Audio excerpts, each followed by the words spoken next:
morning, friends. For the last lecture, we have covered symmetrical fault analysis and numericals regarding it, right? So, today's session, we are going to discuss unit number 4, symmetrical components. We have seen that symmetrical faults are either LLL type or LLLG type. Why the name symmetrical given? In such fault currents are balanced. Balanced means magnitude of all the currents are equal and each of two current is having phase displacement of 120 degree electrical. So, though the magnitude of such fault currents are very high, due to the balanced nature, it makes the calculation very easy. Very means we can perform the calculation with the help of per phase basis, right? Other type of faults are nothing but unsymmetrical faults. Unsymmetrical faults may be line to ground, line to line or double line to ground fault, right? So, in this case, fault currents are not balanced. Not balanced means the magnitude of all currents are not equal and each of the two current is not having the phase displacement of 120 degree electrical. So, solution of such fault is not so easy and therefore the symmetrical component method is used to solve the problems of unsymmetrical fault. Now we will see that symmetrical component method. So, the symmetrical component method was given by Dr. C.L. Fortescue in 1980. Symmetrical component method says that a set of three-phase unbalanced phasor can be represented by three different set of balanced phasor. Now, let us focus on three-phase unbalanced phasor. Here I have drawn the unbalanced phasor. I have considered the unbalanced phasor of the voltage.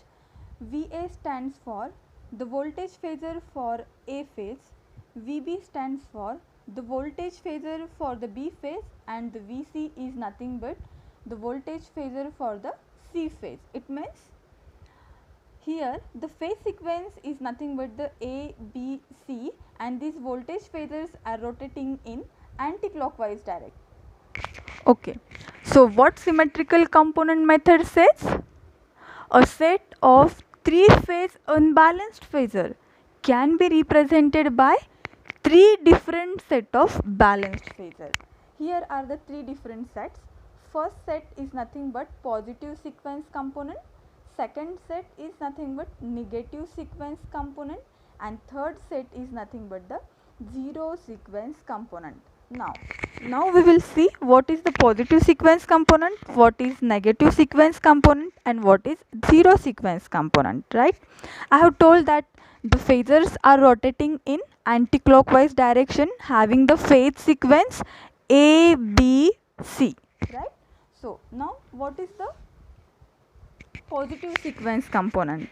Positive sequence component means a set of three phasors equal in magnitude displaced from each other by 120 degree in phase and having the phase sequence same to that of the original phasors is nothing but the positive sequence component. Okay, we have considered the phase sequence for the unbalanced phasor ABC, right? So now focus on the diagram for the positive sequence component.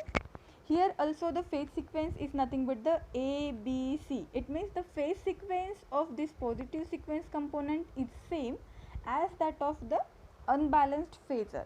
Therefore, this phasor stands for the positive sequence component. Now, what is the negative sequence component? Magnitude is same, but only the difference is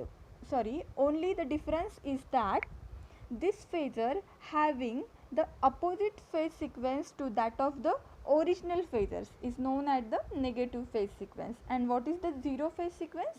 A set of the three phasors equal in magnitude with zero displacement from each other This set is called as the zero sequence component. Okay.